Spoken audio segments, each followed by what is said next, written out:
going to be.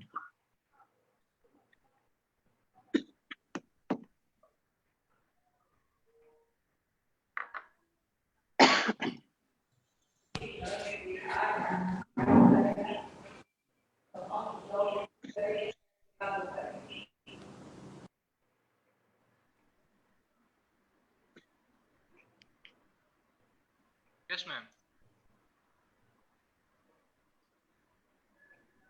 Yes. Namaskar. This is Namrata Bajaj from Indrashil University. A very warm welcome to each and everyone at IU Cloud today. IU Indrashil University, since its inception, has hosted various online and offline events wherein we have been privileged to have scientists of global standards, global levels. And today we have none other but Dr. Uday Maitra from IISc Bangalore, which has been ranked #1 at India, and globally it has been ranked as at 185. So it's a matter of honor for us, and I'm humbled to welcome him. And at the same time, I am actually welcoming our provost, Dr. J.S. Yadav, who has joined us, Dean, School of Science, Dr. Bharti Dave. Welcome, ma'am. We have Dr. A.P. Vyas, who is Dean, School of Engineering. We have Dr. Rajesh Vosley, who heads Chemistry Department in School of Science, Indrashil University. And I also welcome all the participants today. Before we begin, just a quick set of instructions for the participants that we will have your queries all resolved and discussed at the end of the session once Dr. Uday is through with his presentation. And please identify your name and name of the speaker to whom you have the query with, so that it will be easy for us to answer you. And please mention your name also, identify your name also. So with this, I invite Dr. J.S. Yadav to welcome officially and with heart to our speaker today, distinguished speaker today, Dr. Uday Maitra. Over to Yadav, sir.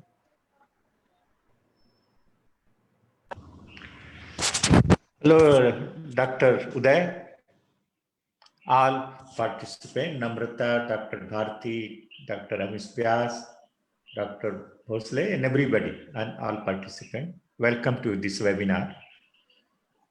And I know Dr. Uday for many, many years now, and we have many common interests also, and we have lot of in meetings we have met each other, and in some of the meeting he has been a chairman of my lecture. And I will only say that in the Indrashil University, of course, Dr. Bhosle will introduce him, but he has been very good science communicator, and very specially to the chemistry through resonance. He writes article, he writes all this to make this subject, chemistry subject, popular, so that many people will take chemistry as a career. And there is no doubt chemistry is the one which compasses with all subject of science, either say physics, mathematics, biology, geology, whatever you call it. Engineering, chemical engineering. Other day you had heard Professor G.D. Yadav, he also correlated chemistry with practically everything. So without taking much of our time, now I'll invite Dr. I don't know, Dr. Bharti will speak right after this. Yes, sir. So I invite Dr. Bharti to say a few about the webinar, about the IU, that before Dr. Bhosle introduce Dr.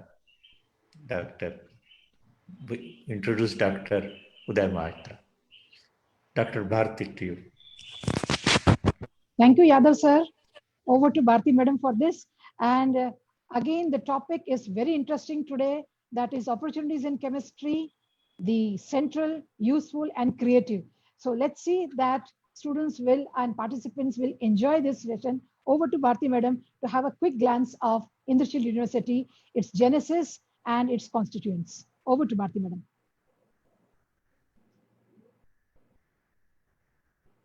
First slide.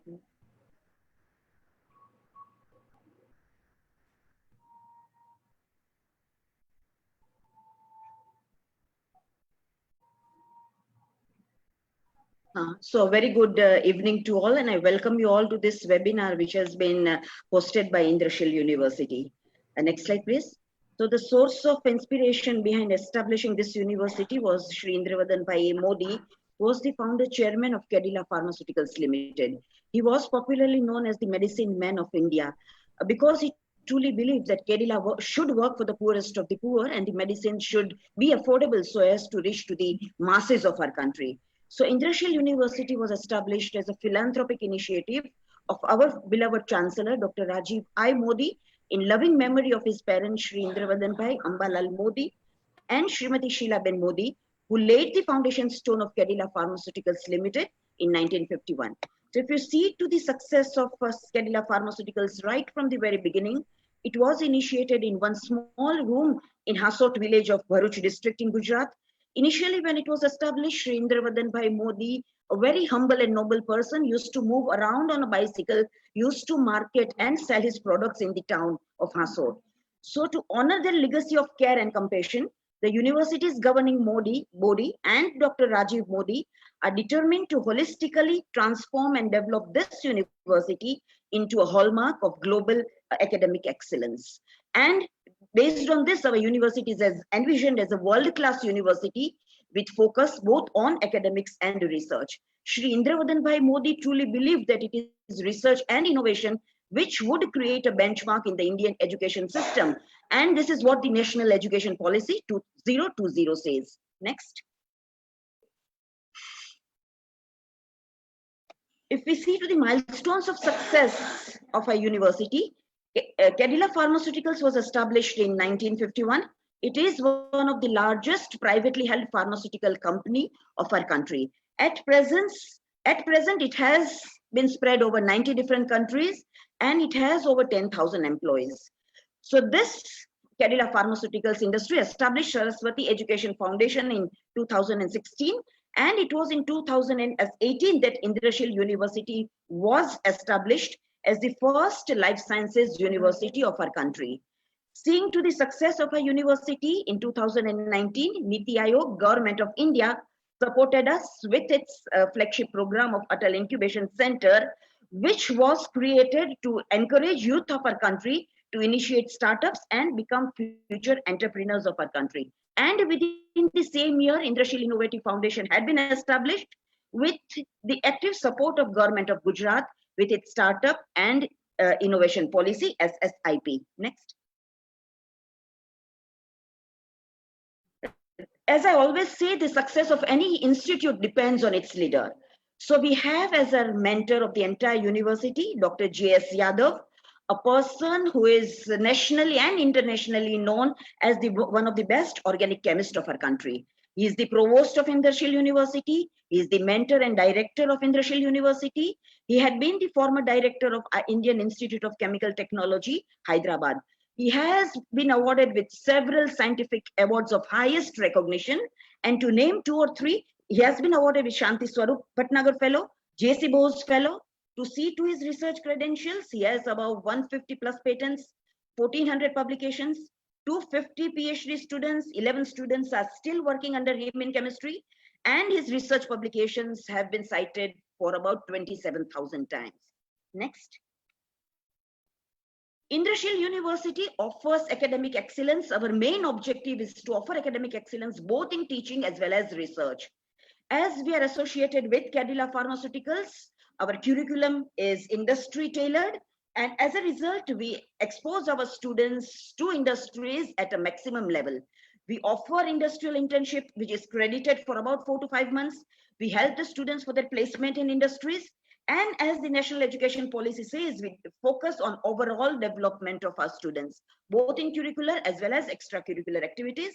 And we are trying to achieve global education standards, both in teaching as well as in research. Next. Under the umbrella of Indrashil University, we have School of Engineering and we have School of Science, which is functioning at present. Under School of Engineering, we offer BTech in Computer Science and Engineering, BTech in Mechanical Engineering, BTech in Chemical and Biochemical Engineering, BSc Honours in Chemistry. Our university is the first in Gujarat to offer honours degree at an undergraduate level.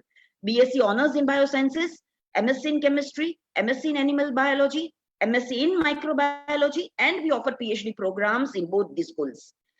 As I've told you, we have tried to achieve global academic standards, and as a result, we have international collaborations with Sacred Heart University, USA, Tuskegee University, USA, and Newcastle University, Australia. At present, it is in the field of computer science and engineering, where the students would be awarded with dual degrees. They need to do 3 years at our university, 1 year at foreign university, and this would be under 3+1 scheme. Next. School of Engineering offers BTech in Computer Science and Engineering with minor specializations in Big Data and Data Science, Cybersecurity, Embedded Systems and IoT, Machine Learning, Artificial Intelligence. BTech in Mechanical Engineering offers minor specializations in Automation and Robotics, Mechanics, Advanced Manufacturing, Design Engineering, Automobiles, and Thermal Engineering.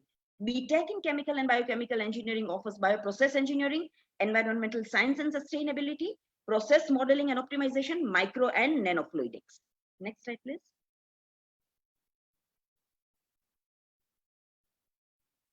Our university has extremely highly sophisticated state-of-the-art infrastructure laboratories in both the schools. And these laboratories are, you can say, well equipped with all these sophisticated analytical instruments which are required in engineering, biosciences, as well as chemistry.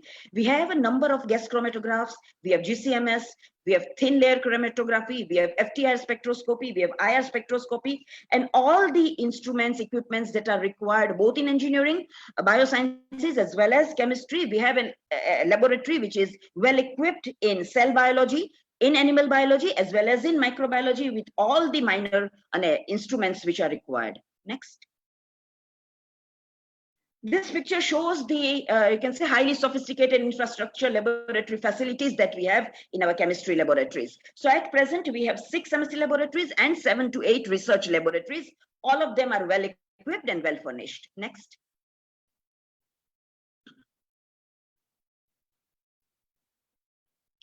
Over and above this, one of the very highly sophisticated equipment that we have recently procured is nuclear magnetic resonance spectroscopy, NMR, which is used to determine the quality, which is used to determine the purity of the sample. You can determine molecular structure. The cost itself is around 4 to 5 crores. And our university is the first in Gujarat to have NMR available, not only to the faculty members and research scholars, but to MSc postgraduate students as well. Next. These are the pictures of the analytical instruments that we have: HPLC, GCMS, FTIR, etc. Next. All gas chromatography, we have muffle furnace, etc., laminar airflow, HPLC. Next.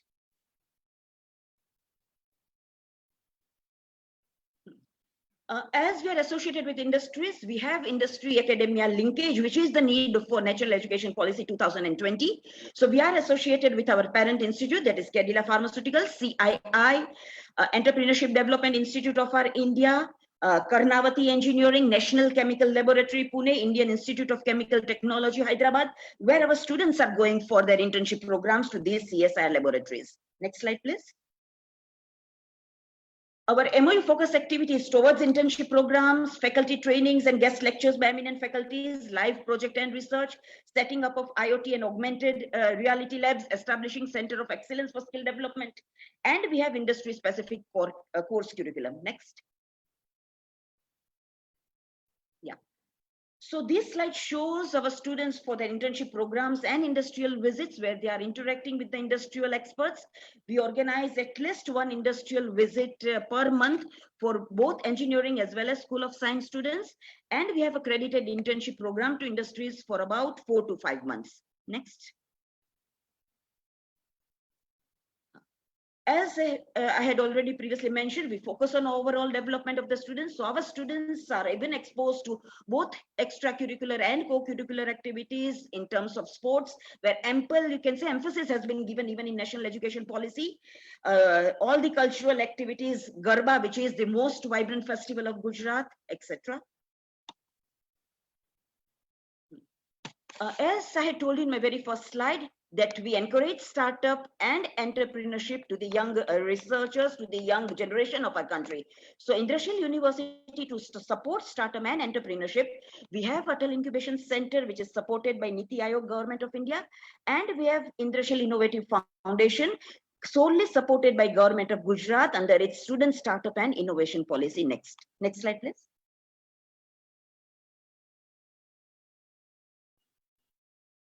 So what we offer under these incubation centers to the younger, you can say, researchers is access to world-class R&D labs which are existing at our university. We provide dedicated office and a laboratory space. We have a provision of rupees 50 lakh as kickstart support. We provide a provision of rupees 2 crores at seed fund support. We provide handholding by renowned mentors, which may be from industries, government department, agencies, and R&D labs, both public as well as private. We provide free network access, and we provide overall support for taking their startup to a sustainable business. Next slide, please.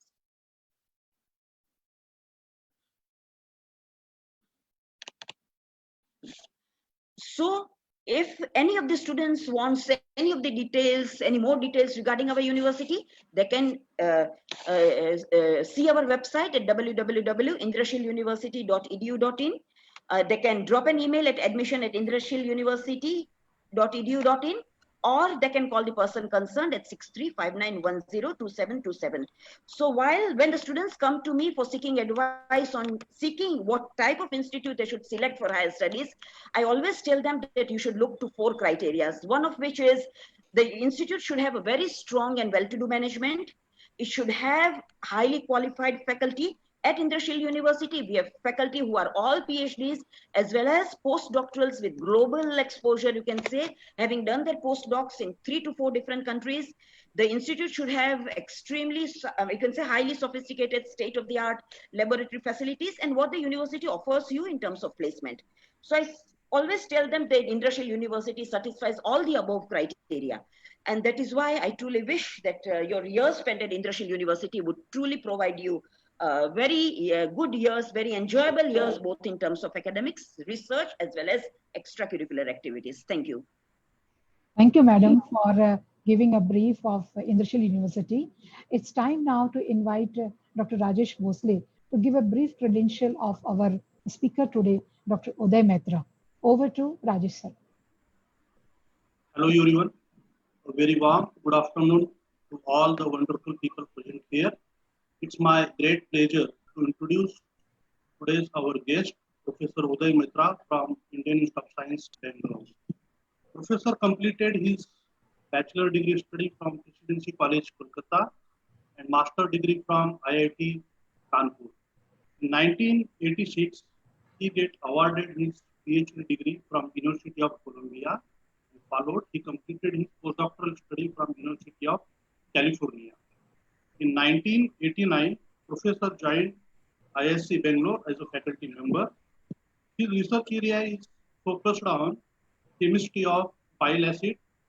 For my point of view, it's very interesting for me because recently we also published, getting inspired from his work, on supramolecular assemblies of bile acid in scientific report.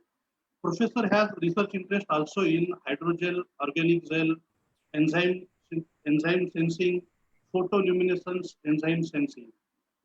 Professor has also interest in education of chemistry outreach programs, especially for higher school students and undergraduate students. Professor has several awards and honors. He is the recipient of several awards and honors. But for most important award in 2001, he received India's most prestigious scientific award is Shanti Swarup Bhatnagar Award. He is an elected fellow of Indian Academy of Science and Indian National Science Academy. With these few words, I welcome and invite Professor Uday Maitra for our today's IU webinar forum to deliver a wonderful lecture on the topic opportunities in chemistry, central, useful, and creativity. So, Professor Uday Maitra, welcome for our webinar. So, it's hand over to you. Thank you, Rajesh sir, and over to Uday sir for his address. We all are looking forward. The spotlight goes to Uday sir. Thank you. Thank you very much. I hope you can all hear me. Yes, sir. Yes. Okay. How much time do I have?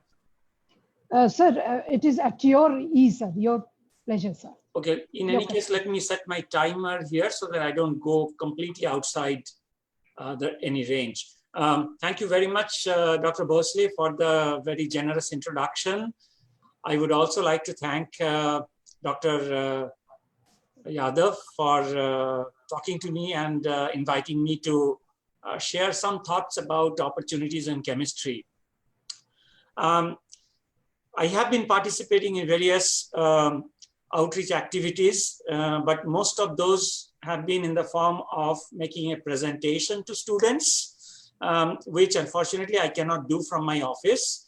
But what I intend to do is that before I talk about the opportunities largely for high school students, but I will talk about students beyond that stage also, I would like to start by saying that, is our chemistry teaching really doing justice to students? Are they getting excited by what they should normally be as far as the subject is concerned? Then I would also like to highlight a few things about chemistry, which I hope the students will like. And in lieu of showing live demonstrations, I would like to show a few videos, which I hope the participants will be interested in. Okay, so that's more or less the outline of my presentation. Let me share my screen, and I will also share the computer sound. So I'm going to share my entire screen here and make sure that you all can see my slides. Are you able to see the slides? Yes, sir. Okay, so this is largely for the participants, because I think we are still learning how to handle ourselves in a in this online discussion session. So what I would like to present today would be an overview of chemistry, why I call it a central, useful, and creative science. Get the student excited about learning chemistry, and then I will show my thoughts. I'll give my thoughts about opportunities in chemistry, and I should not take more than 45-50 minutes, plus there will be some time for discussion. Okay, September 11, people remember it for all the wrong reasons. But I would like to highlight to the students that every day, something interesting has happened in the history of science in general and chemistry in particular. So I have taken some highlights here. Those who have finished undergraduate would have heard about a reaction called Arbuzov reaction. This reaction was discovered today, more than a century ago in 1877. Then in 1894, an organic chemist Carl Marvell was born, and who did very significant work on polymer synthesis. Another interesting thing that happened about 53 years ago on this day is that a spacecraft launched by United States, Surveyor 5, it begins elementary analysis of the surface of the moon.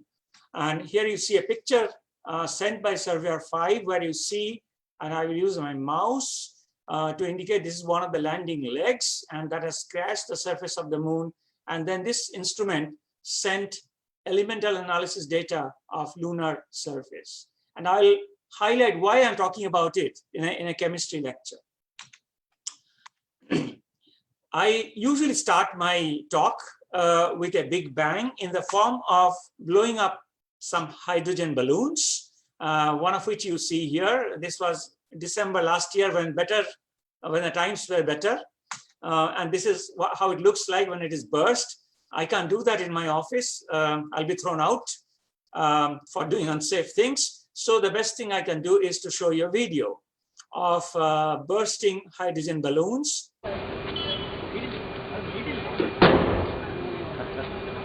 Is it audible at your end? Did you hear the sound? Yes, yes, sir. Yes, sir. Yes. Okay, this is just to make sure that it is working fine, and I will just try it again. All right, so that is one experiment that the students like a lot, and I usually show it live. I would also like to show one more experiment again, just with two pictures, because chemistry often looks like magic. In fact, magicians use chemistry and physics principles to show their magic, but they won't tell you what is the principle used. So what I normally do is to display a banner, which looks like nothing is written on it. And then I spray this liquid from this spray bottle, which is an orange liquid.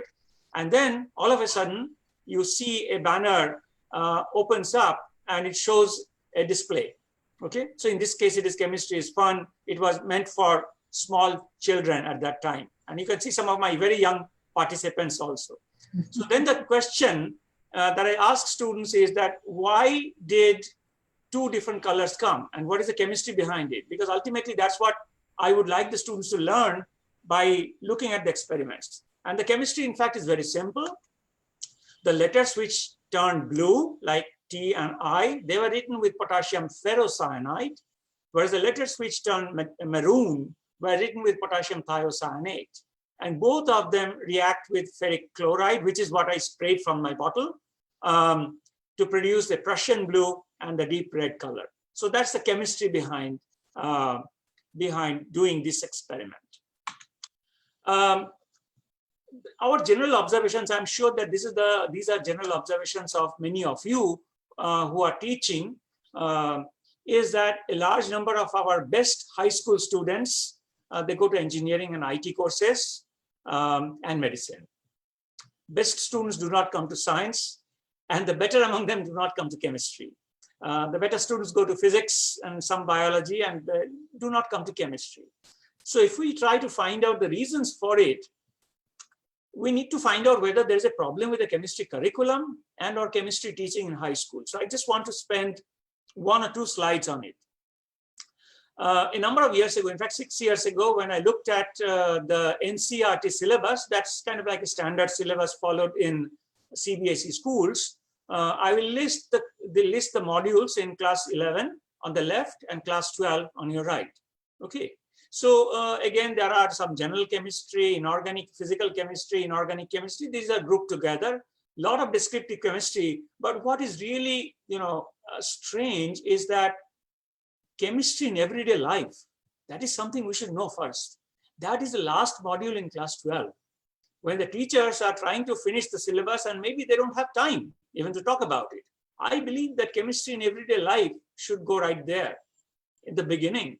So let the students get excited about what chemistry does for every one of us. So with that concept in mind, what I did is that I took some sort of I sent out a questionnaire to students who joined science programs in 2014. I will not go into the details, but it is important to see what the students felt in general about their chemistry teaching in the school. So these are some of the comments that came out from the students based on my little survey. They said more laboratory experiments, more reaction mechanisms. And they said the reaction mechanisms must be taught before you start learning the reactions, because that will only make sense because then you can understand the reactions. Use e-technology. Of course, now we are forced to use it. Then another student said reaction mechanism, more lab experiments, use of software models, internet to understand chemical structures, demonstrations and visually stimulating experiments related to the concepts. And I think we are probably not doing much of these things in high schools. Many schools do not have funds for doing experiments. But I think we should, perhaps in the context of the new education policy, try to see whether simple, inexpensive laboratory experiments can be introduced at the high school level. That's probably all that I will say about the chemistry teaching in high school. But what I intend to do in the next half an hour or so is to highlight certain chemical principles by showing experiments in the form of videos. Before I get there, I should also like to tell the participants, the young students, that in our education system, we are always tuned to answering questions. Okay, wherever you go, whichever, I think many of you have probably gone through some training school or other, some coaching classes or other, and all they would like to teach you is how to find the answer as fast as possible before your competitor. Okay, but if you want to do science, it's important not just to be able to answer questions. Many people say answering the question is easy, but it is important to ask the right question. If you don't believe me, here is a statement from a very well-known person. He said that when he came from school in his childhood in New York, his mother, unlike most other mothers, would not ask him, what did you learn? She would instead ask, did you ask a good question today?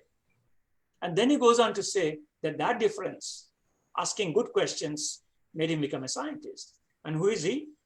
He was the 1944 Nobel laureate in physics. He discovered what has now become known as nuclear magnetic resonance. Okay, nuclear magnetic resonance, which you have seen the picture of an NMR spectrometer earlier in this program. So the principle based on which this NMR spectrometer operates was discovered by I.I. Rabi, for which he got the Nobel Prize in 1944. And I thought this would be a fitting tribute to him in the context of what we are discussing today. All right, here's a question for the participants.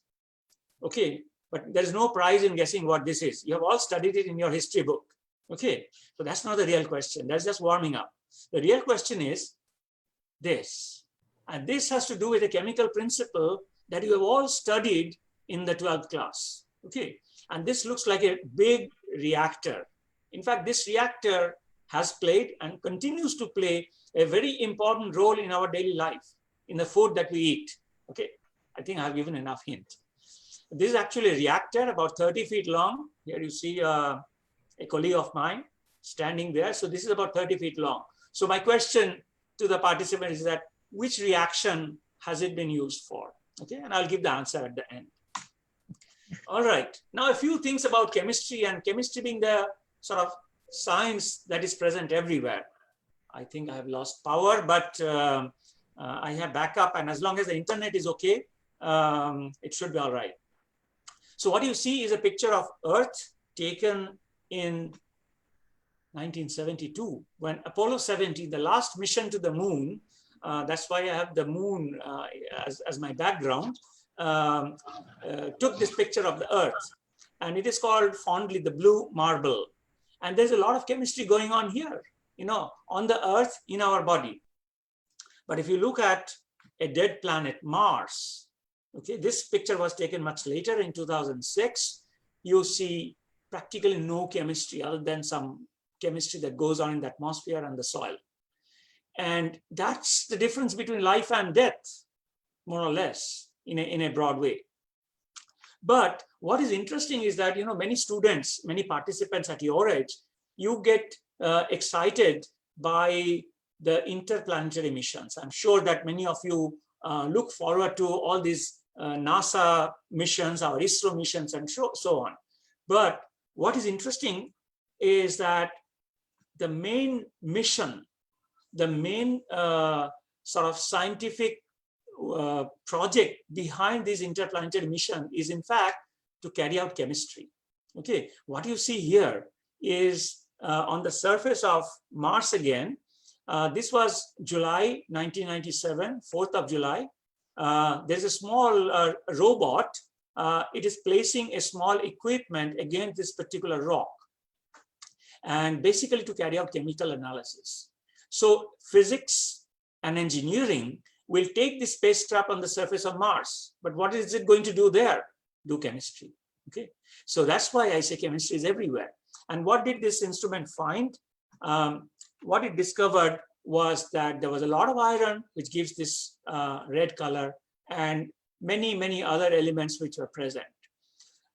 If we jump from 1997 to 2005, we will see a similar thing that happened on a small moon of Saturn. This was the so-called Cassini project, which sent a spacecraft to this Saturn's moon Titan. which recorded an imaging of the surface, its chemical properties, and so on. Once again, I would like to point out to you that this small spacecraft, which was sent to Titan, at its center had a machine called GCMS. And again, you have seen this GCMS in the presentation. This is one of the equipments in the chemistry laboratory of Indrashil University, right?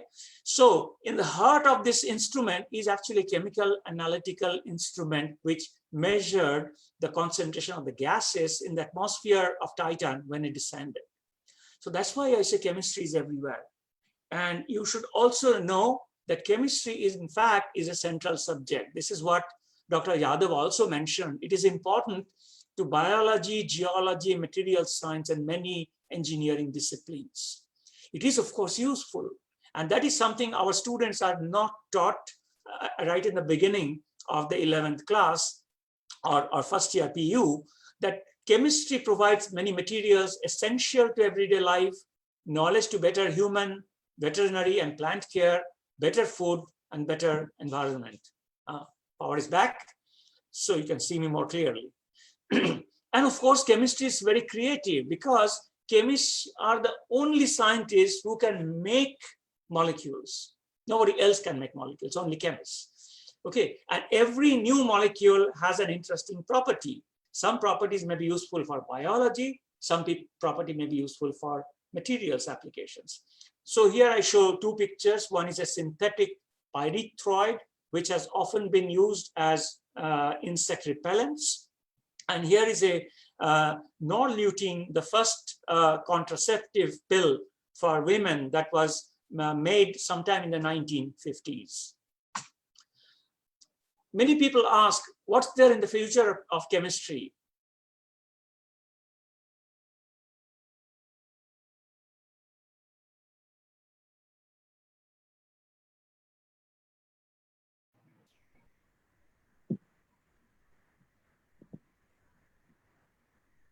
We'll be connected with Uday sir very soon. He's going to resume quickly.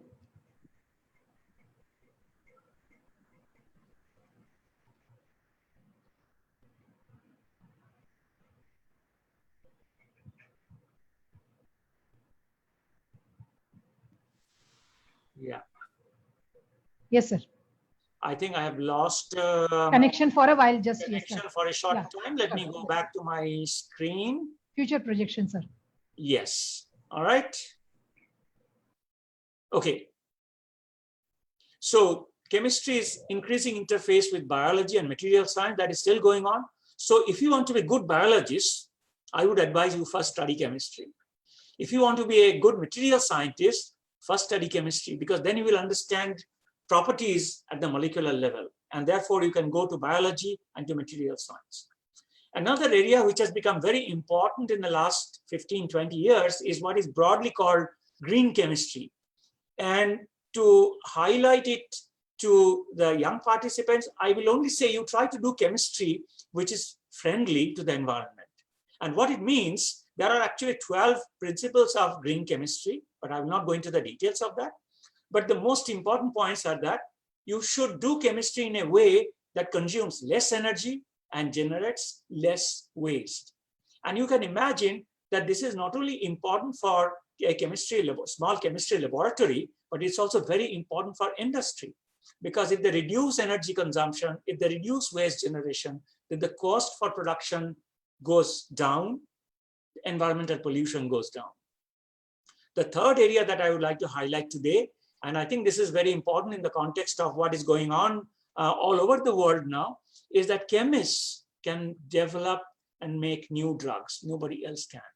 Of course, chemists need the help of a very large number of other types of scientists and many other people, but many drugs for cancers, immunosuppressive agents, Alzheimer's disease, osteoporosis, gene therapy, these are still not known. And as you know, rather painfully, that we don't have good antiviral agents, and certainly not one for COVID-19. And therefore, chemists are going to play a very important role. I mean, vaccine is a solution, but if you already have the disease, then you need something that will kill the virus. There are very few antiviral drugs in general and none available for COVID-19 as of now. And it will take many years before a real drug for a virus is developed. All right, so with this, I would like to, let me see if I can move. Yeah, I would like to show a few fun videos, okay? The first experiment, in chemistry, normally what you do is that you see your reagent on the left-hand side and your product on the right-hand side. And you say A goes, okay, and you never have reactions in which B also goes back to A. And such reactions where A goes to B, B comes back to A again goes back to B, these are called oscillatory reactions because there is some sort of an oscillation. This sort of reactions, a class of oscillatory reactions was discovered in the 1920s. I would like to show this little video on that.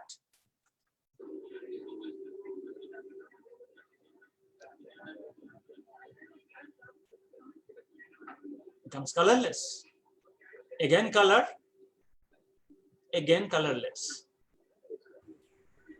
Okay, but of course this oscillation goes up and down and eventually it becomes a little bit slow towards the end. For those who would like to know the name, this is called Belousov-Zhabotinsky reaction. The next video I would like to show rather quickly is what is called a dancing sodium experiment. It turns out you all know that sodium is lighter than water, it floats on water. But it is heavier than this organic solvent, which is immiscible with water. It can be something like benzene or clean petrol and things like that. So when you put a small piece of sodium on it, sodium goes down, touches the interface, starts reacting with water, and then the hydrogen pushes it up. Okay, it releases hydrogen and then it comes down again. And what you also see happening is that when sodium reacts with water, it produces sodium hydroxide. So sodium hydroxide will color this indicator. It will change the color of the indicator. So let's hear it. You will hear some noise in the background, and that was one of our students explaining this to the high school kids who came to visit our institute. It's going more up and down, and you see the color change here.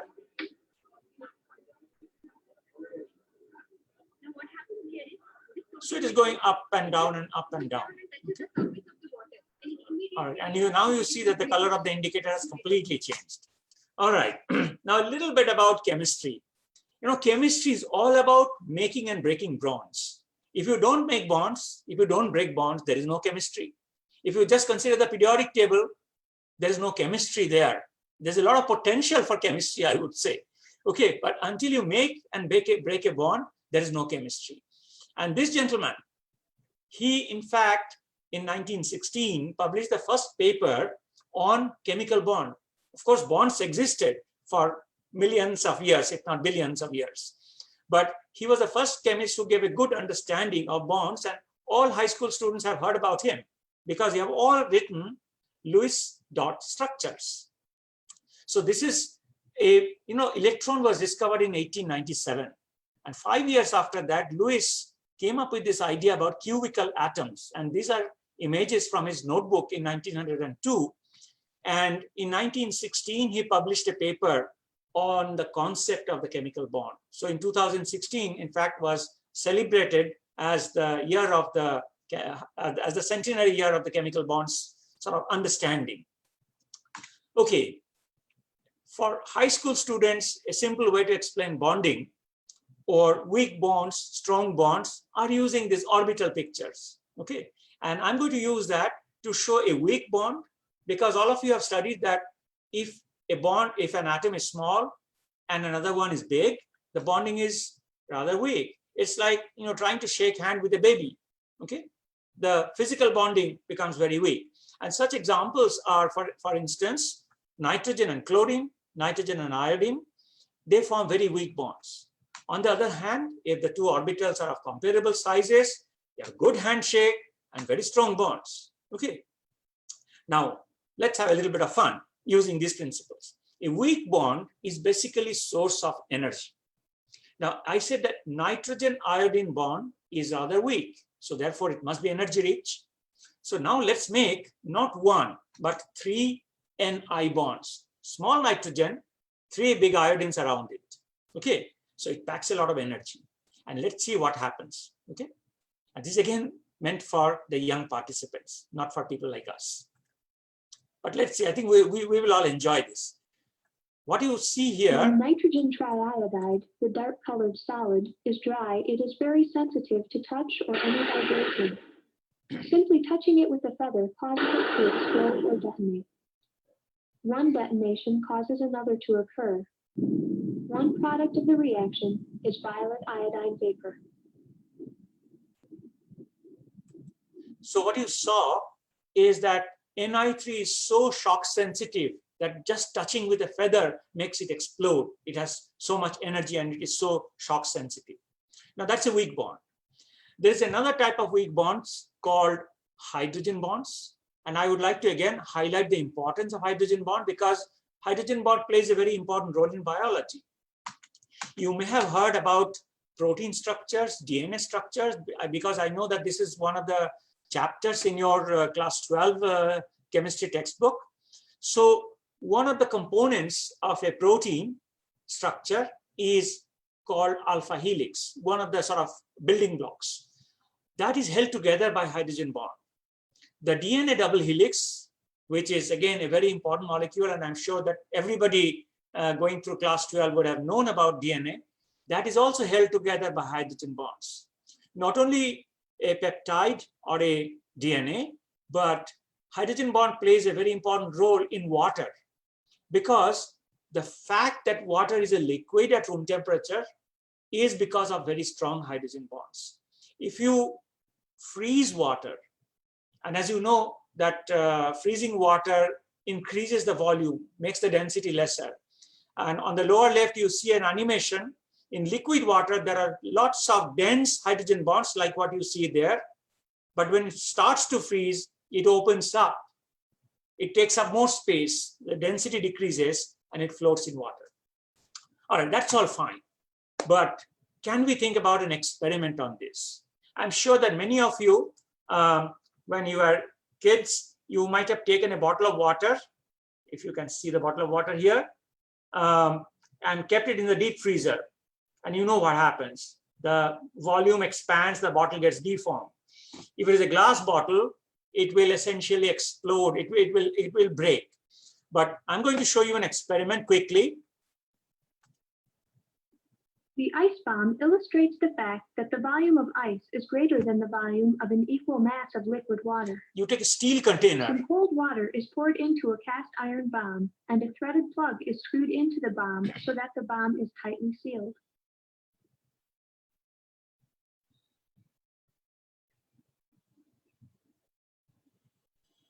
Now you freeze it at minus 78 degrees. So that will make it freeze. The bomb is then placed into a dry ice acetone slush, which is at negative 77 degrees Celsius, and will cause the water inside the bomb to freeze. A wooden box is placed over the top of the bomb and slush bath. It takes a short time for the water to freeze. When it does, the bomb explodes. Some of the dry ice acetone slush is blown onto the explosion shield. Little bits of the cast iron bomb are left. When the water freezes, tremendous pressure is produced. The pressure is enough to cause this cast iron bomb with more than 1/8 inch thick sides to burst. So what this experiment shows, I can't do it even in a lecture hall because it explodes basically. So for exploding this bomb, all you need is water and very low temperature, and that's simply because you are losing a lot of hydrogen bonds as water freezes. All right, that's about weak bonds. Ni bond is weak, hydrogen bond is weak. How about breaking some very strong bonds like in carbon dioxide? The CO double bond is 190 kilocalories per mole. Very, very strong bond. And it is important in today's context because carbon dioxide is a greenhouse gas. So as you know that if you can convert carbon dioxide back to carbon, it will be useful. The experiment I'm going to show you is something that does it. It converts carbon dioxide back to carbon, but it's not a practical experiment. to do it on a large scale, but I will nevertheless show you the little video. In this video, what you will see— magnesium is placed in a cavity in a block of dry ice. What you see is dry ice block, and as the magnesium is ignited. You probably know that dry ice is something that is called dry because it doesn't become liquid, it sublimes directly, like camphor and naphthalene. And covered with another block of dry ice. So what do? You start to burn the magnesium and cover it with dry ice. So there's no air around it, right? But you see what happens. Despite the absence of air, the magnesium continues to grow due to its reaction with carbon dioxide. Because of this reaction, carbon dioxide cannot be used to extinguish magnesium fires. In fact, if you have a metal fire, maybe magnesium fire, or sodium fire, you should never use carbon dioxide because the metal may continue to burn, as you have seen in this case. And when you open,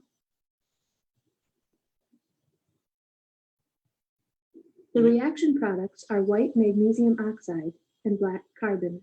So effectively what magnesium has done is to extract oxygen out of carbon dioxide and reduce it back to carbon. Okay, what about breaking nitrogen-nitrogen triple bond? That's very strong, but it is routinely broken every single day, okay? And I will come back to this maybe towards the end. Well, maybe I will come back to it now. This is the tower, which actually breaks nitrogen-nitrogen triple bond. Most of the participants here, you have heard about the Haber's process, okay? Haber's process converts nitrogen into ammonia, and ammonia is converted into urea and other ammonium-containing fertilizers. In fact, it turns out that this is an ammonia reactor made by Haber and Bosch, for which they got the Nobel Prize. This reactor, in fact, was used for about 55 years, and it produced close to 1 million metric tons of ammonia. So this is kept as a monument outside a factory of BASF, which is the largest chemical factory. It's almost like a factory city in a place called Ludwigshafen in Germany. Okay, so that is more or less the end of my presentation about the importance of chemistry being a central, useful, and creative subject. I didn't talk much about the creativity aspects because I thought that I should probably talk about the opportunities. And when I talk about opportunities, I will focus not only on high school students, but also on the undergraduates. So in terms of the opportunities in chemistry, after high school, the various options I have indicated here are the first two. One is a 3-year undergraduate degree in chemistry. As we have heard before, that Indrashil University is the first in Gujarat to offer a chemistry honors program. In fact, not many colleges offer the honors program where you study chemistry with more importance than the subsidiary subjects. So this will now become 4-year undergraduate degree, not only in chemistry, but in other subjects. And we have to wait for, I think, some more time to find out how things are going to change. But our institution, IISc, has been offering since 2011 a 4-year BS degree by research. The intake is 120 per year. And this, of course, is not in chemistry. It is in physics, chemistry, mathematics, biology, earth and environment science, and also in material science. So these 6 disciplines. We get about between 10 and 15 chemistry students every year. I will focus a little bit more on this one, the 5-year integrated master's program. It was, in fact, a very innovative program started by some of the IITs in the late 1960s, early 70s. IIT Kanpur, for example, has been running this program for many years. So is IIT Bombay. It's a 5-year integrated program without a bachelor's degree in between. And now with ISERS, Indian Institute of Science, Education and Research, this program has been expanded in a big way. It is a BSMS integrated program, okay? By integrated program, I mean it's not a 3-year BS followed by a 2-year master's. ISER in Bhubaneswar, which is a DAE institution, they also offer a very similar program as the ISER. So I'm kind of clubbing them together. And there are some other institutions some universities which also offer 5-year integrated program. For example, I know of Pondicherry University, which is nearby. University of Hyderabad has also done this program before.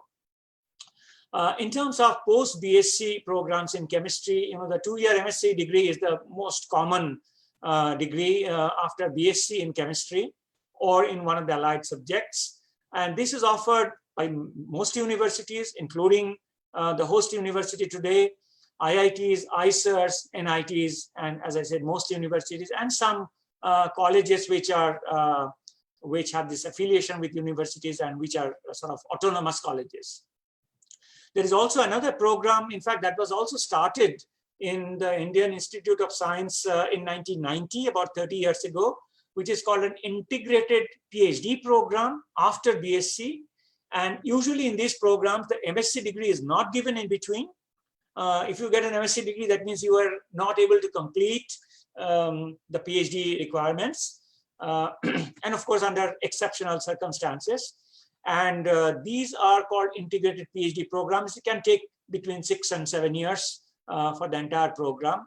And the students do equivalent of master's degree in the first 1.5 years, and they start research much sooner than this. And usually for both these entrance to these post-BSc 2-year masters in the IITs, ISERs, and also in IISc for the integrated PhD program, the JAM exam is a requirement.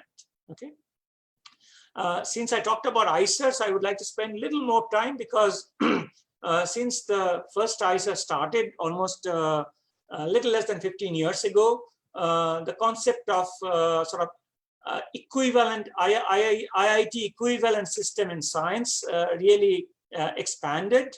The first 2 ISERs that were started were in Pune and in Kolkata, followed by one in Mohali, and then followed by Bhopal and Trivandrum. And more recently, ISER Tirupati, which is still being built, and ISER in Barhampur in Odisha. These 2 are the newest ISERs which have come to the ISER family system. So you can count that there are now 7 ISERs. And these ISERs provide, they start the undergraduate program, the BSMS program. They don't have any separate BS program. They have a 5-year BSMS program. And each year they take about 200 plus students in all the disciplines. These are mostly physics, chemistry, mathematics, and biology. But in Bhopal, they are experimenting with some engineering disciplines as well. I'll say a few more things about the ISER system because this is where a lot of chemistry students are joining and coming out. This is an interesting write-up by Professor N. Satyamurthy. I must acknowledge that. He was the founder director of ISER Mohali, and he was there for almost 12 years. So he wrote an article which you can download. By the way, the entire presentation I can share with the organizers, and if any of the participants would like to have this PowerPoint, can download it from a suitable link. So you can also click on this and get this link on Professor Satyamurthy's write-up about why join an ISER. I will not go into the entire document, but since many of you are finishing high school now, he starts out by saying, you are confused. Your parents are confused. All the uncles and aunties tell you and your parents that you should join an IIT or an NIT or an engineering college so that you are assured of a job. But then he goes on to say that if you join an ISER, okay, because that is the main point of this article, if you join an ISER, you will not regret it because no matter which subject you do, you will get easily a job that an IIT graduate gets. And perhaps you have expanded options for getting jobs. For example, if you do chemistry, the drug, pharma, and the chemical industry, if you are inclined to joining industry, they'll be happy to have you work with them. Okay. Similarly, if you do biology, the biotech industries will hire you. So as I said, there are 7 ISERs now in the ISER system. ISER Pune, I have provided the links here. In this particular case, it's not the chemistry department, but it is the guidelines for the BSMS. ISER Kolkata, this is the chemical science department. They have one of the largest chemistry departments in the ISER family. Both ISER Pune and ISER Kolkata, they have, I believe, close to 30 faculty members, if not more. ISER Mohali, again, the Department of Chemical Science brochure is available from this link.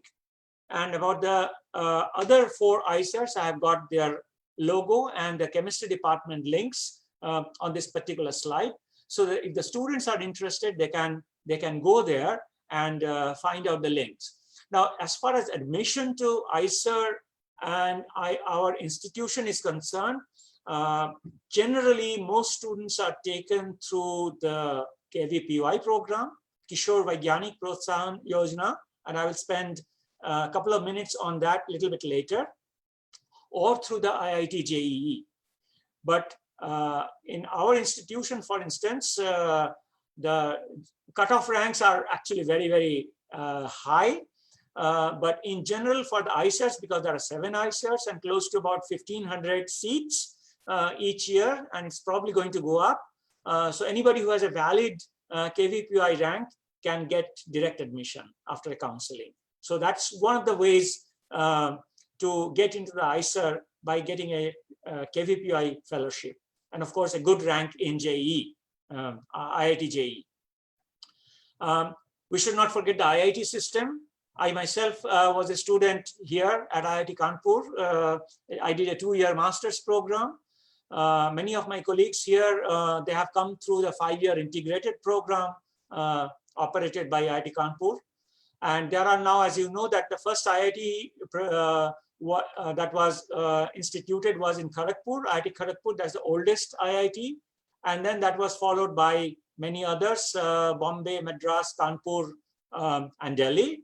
And at that time, the Guwahati was the newest among the older IITs.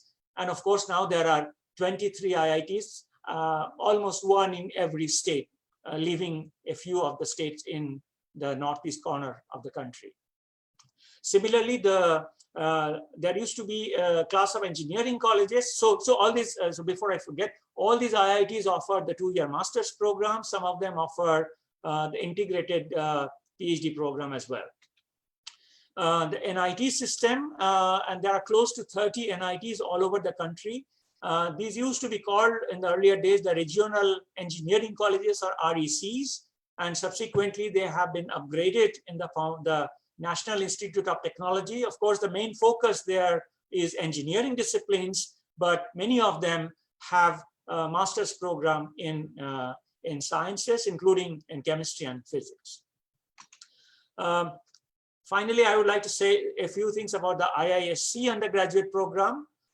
As I said earlier, that IISc started this 4-year undergraduate program, Bachelor of Science, in 2011. The link for the undergraduate program is over here.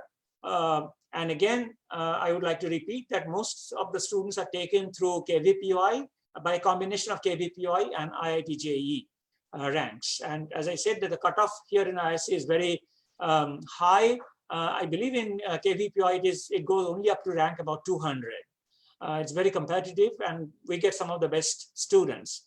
The total intake is about 120, and it is broken up as per our government regulations. And if you would like to know why chemistry at IISc, chemistry, in fact, is one of the most active disciplines in the IISc campus. We are one of the most productive divisions.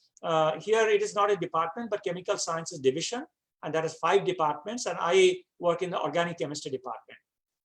And if you would like to know why you want to study chemistry in IISc, then this is the link that highlights. I would not like to go into the details because that's not the purpose of this discussion today. So this particular link will give you some thoughts about why you should do chemistry in IISc. Then finally, since I talked a lot about this KVPY program, I would like to flash one slide for students who are interested about the KVPY program. Some of you may have heard about this National Talent Search Fellowship. During my school days, it used to be called NSTS, National Science Talent Search Fellowship.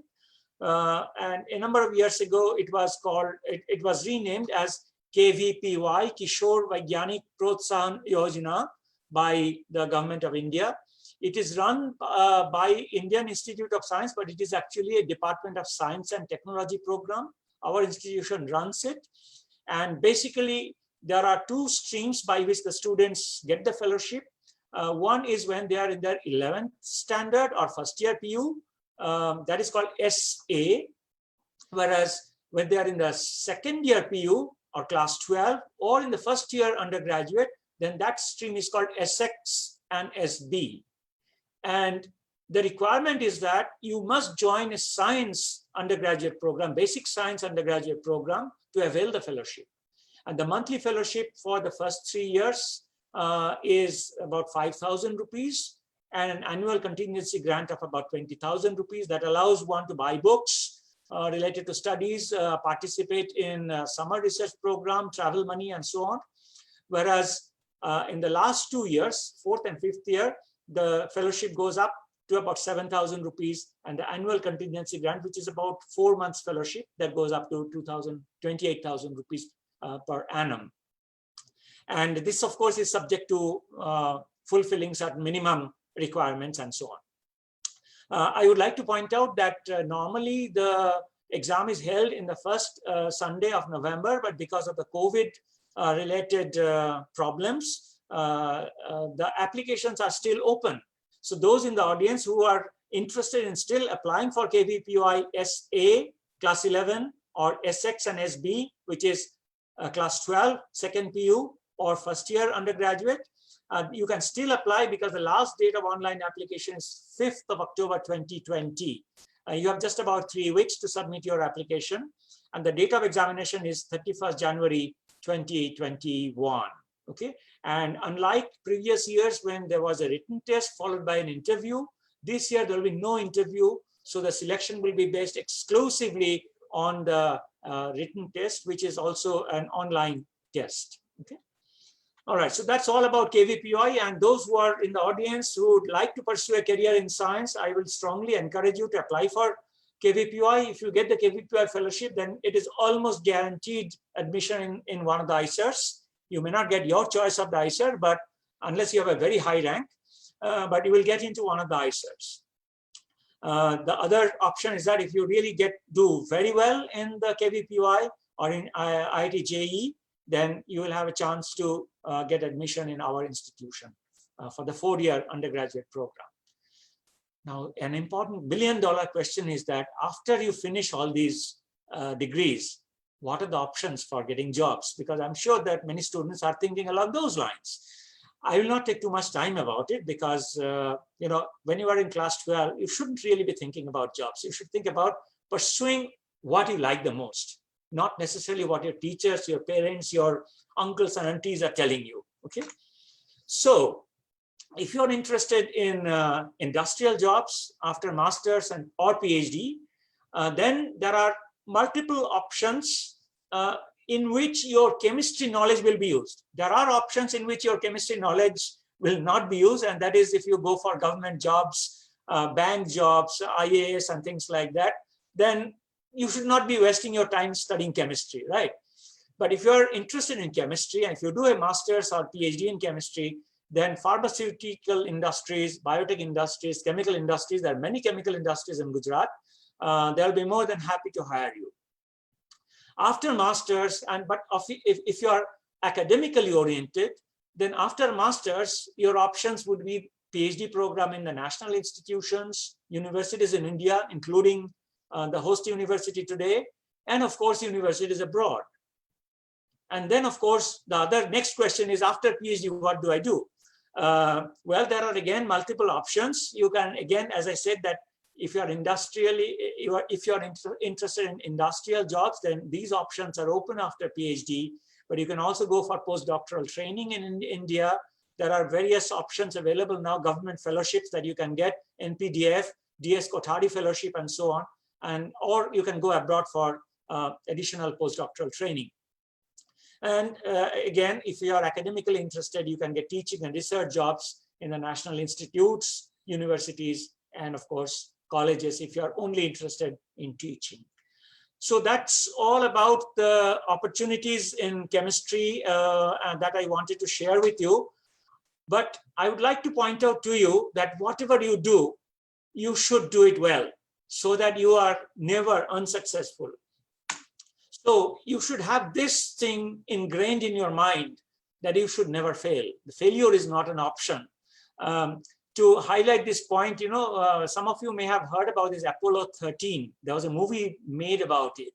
Okay, and this was a statement made when this spacecraft was almost ruined on its way to the moon. But they said failure is not an option. They brought back all the 3 astronauts safely. So this, in fact, is a fridge magnet that I bought some years ago from the Smithsonian Museum. So this is a very important statement that all of you should remember, that you should never be unsuccessful.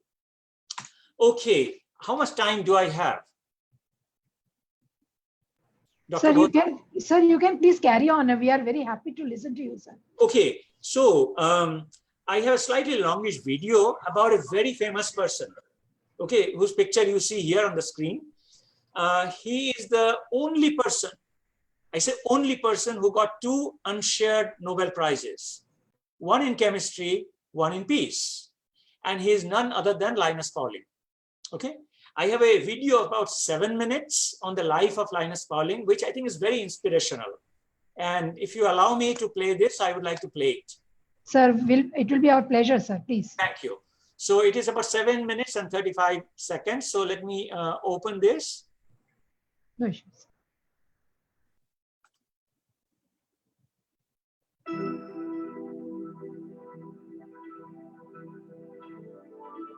I like to understand the world. I like to learn about new ideas. I like to think about problems, look at them in different ways, and finally get an answer to them. Linus Pauling was convinced that understanding structure was the key to unlocking some of the mysteries of the universe. To understand the human body, we must know its structure in terms of the cells that make it up. If we want to understand cells, we must know their structure in terms of molecules. If we want to understand molecules, we must know their structure in terms of atoms. And to understand atoms, we must know their structure in terms of electrons and nuclei. To understand nuclei, as the physicists are trying to do now, we must learn their structure in terms of protons and neutrons. Linus Pauling wrote, "The study of the physical world, and I would say the biological world too, is a search for structure." And make not it a full search screen, no, this one? Just share with the full screen.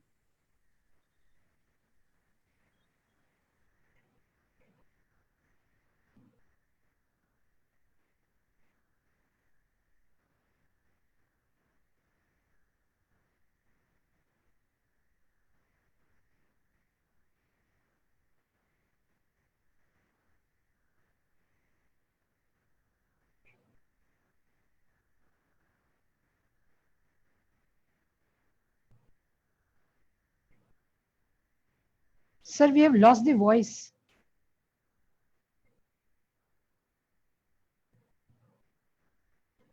You may be trying to put it to full screen. And voice too, sir.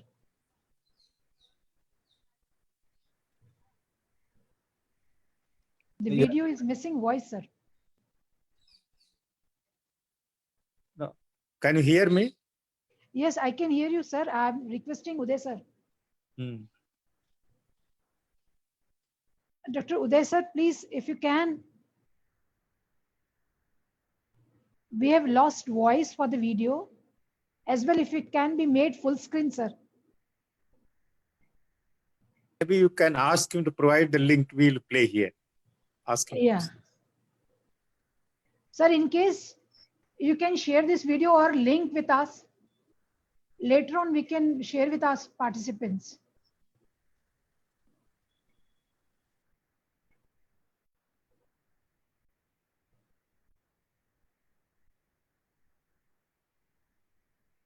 Uday, sir, we are not able to hear the sound.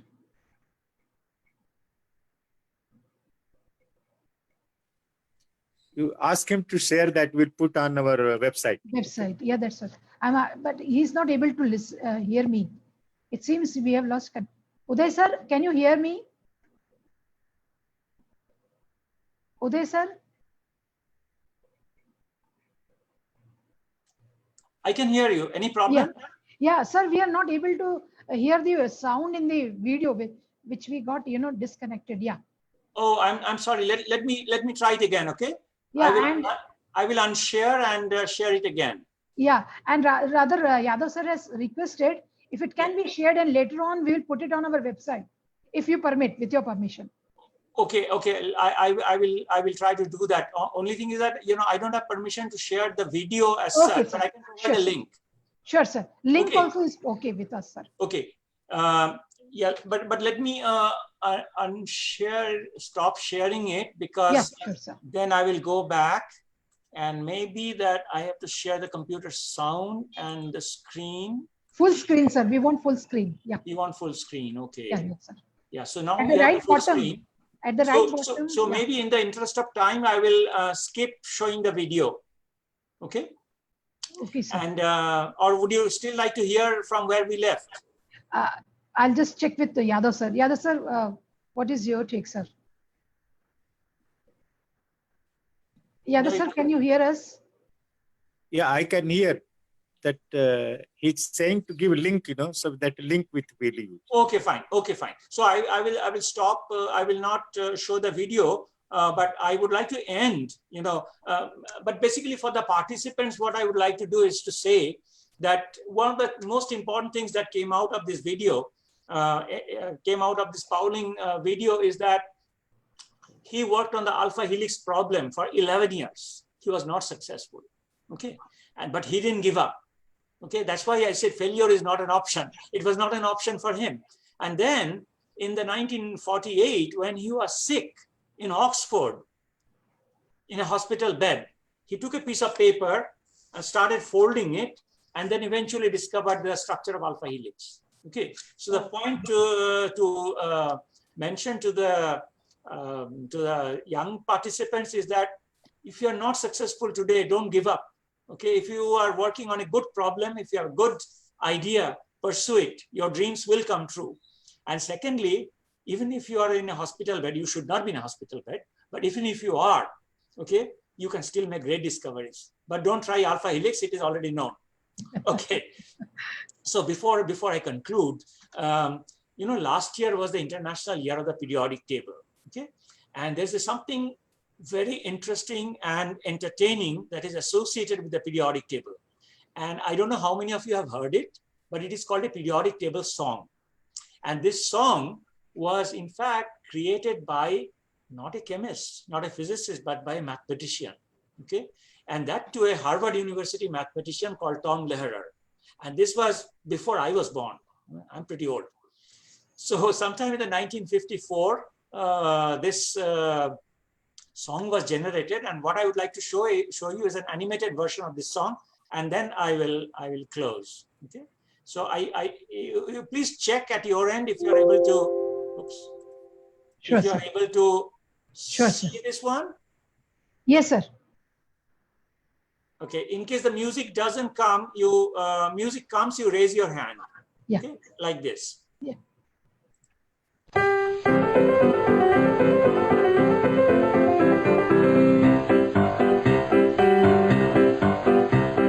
There's antimony, arsenic, aluminum, selenium, and hydrogen, and oxygen, and nitrogen, and rhenium, and nickel, neodymium, neptunium, germanium, and iron, americium, ruthenium, uranium, europium, zirconium, lutetium, vanadium, and lanthanum, and osmium, and astatine, and radium, and gold, protactinium, and indium, and gallium, and iodine, and thorium, and thulium, and thallium. There's yttrium, ytterbium, actinium, rubidium, and boron, gadolinium, niobium, iridium, and strontium, and silicon, and silver, and samarium, and bismuth, bromine, lithium, beryllium, and barium.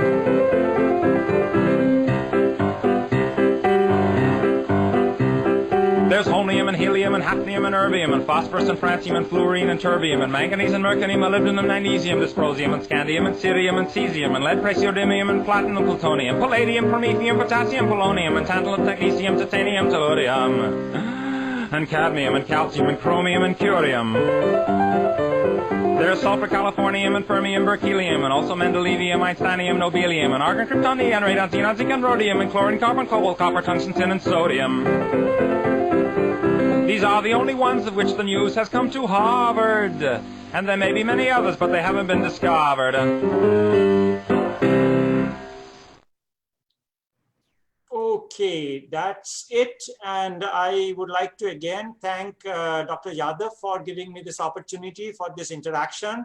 And thank you, Dr. Bhosle. Thank you, Dr. Namrata Bajaj, and all other members of the Indrashil University for organizing this event, which I greatly enjoyed. Thank you very much.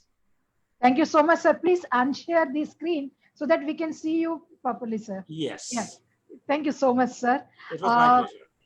It is now turn for Rajesh sir to please see if there are any questions.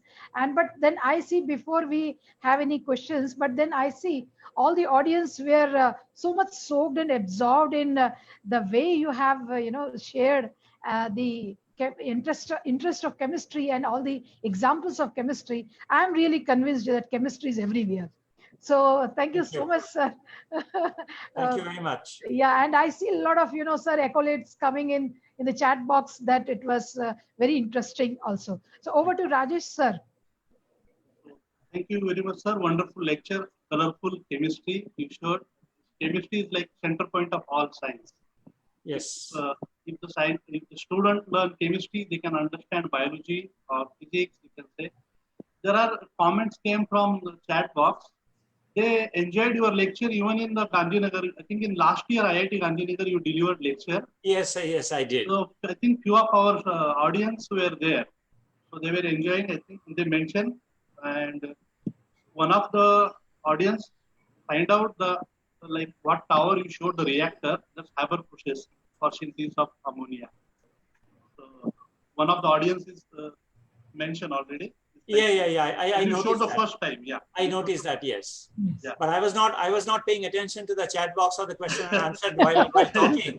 So she might have answered it before I disclosed. Yeah. Yes. So if I were in a live session, I would have given her a chocolate.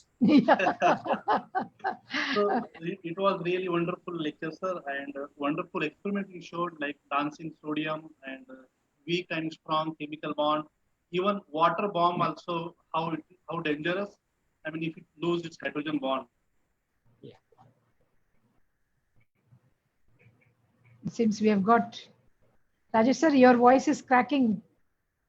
Yadav sir, could you please reflect upon the session, sir? That I'm convinced that always I hear you. It is very interesting, and even I learn from your lecture many times. Okay. So I only say thank you for accepting us, and I'm sure a lot of people will get benefit, student, out of this lecture. Thank you very much. I was not sure what exactly was the expectation, but I tried to put a package in which I talked not just about. All right, we will be in touch. Okay, sure. Once you have to visit our university. Yeah, sure. Sir, one question is like the new education policy is coming. Is that going to affect on the ISER or IIT education system also? I really have no idea, because the policy has come, but how it is going to be implemented by the IITs and IISc, for example, or the universities, that part is still not very clear. And I think UGC and perhaps the MHRD are probably working on it, and we have to wait and see. I haven't heard anything specific about our own institution, about what will change. Of course, we only have to worry about the undergraduate program, but it is already 4-year. So it fits well with the new education policy. New policy. Right. So thank you very much, sir, for joining us. And it was my pleasure. Thank you all. Thank you, Rajesh sir. And now it's time to tender a vote of thanks. Sir, certainly I was convinced that chemistry is everywhere. And I've noted down certain pics from your session. I'm also confident, and I'm sure the audience is also agreeing with me when it comes to your session, which was really appealing and grabbing attention and arresting our interest throughout, because you cited so many examples, so many videos that certainly had created interest. And also there was a message, a hidden message to all the chemistry teachers, also faculties who are with us, who are there, that how we can teach the delivery and the passion you had put in your heart and soul to that.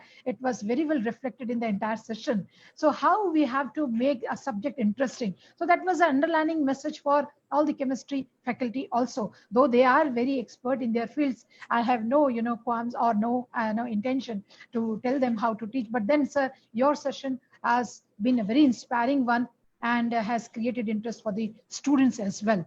So Dr. Yadav sir, he's again a chemical scientist.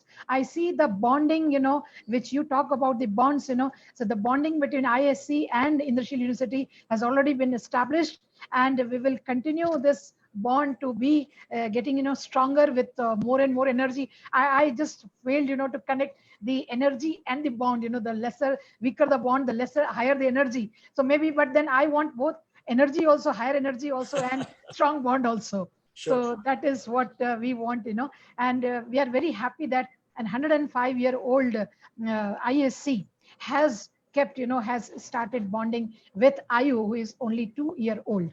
So let's see that how this bond, grows stronger with the times to come. And with this, I would also like to thank you, sir, once again for squeezing valuable time out of your busy schedule and to have enlightened our audience with your expertise. I also thank Dr. Yadav sir, who has been instrumental in organizing this entire session webinar for the sake of prospective students.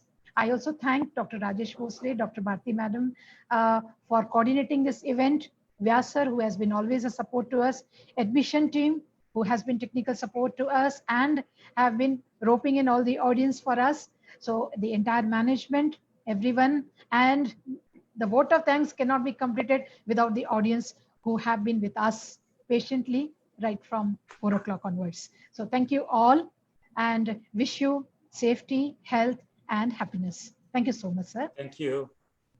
Bye-bye. Thanks. So I'm leaving now? Yes, Oh, sir. okay, yes. Okay, bye-bye. Thank you, Dr. Yadav. We'll talk to you later. Bhavika, you can end now. Bhavika?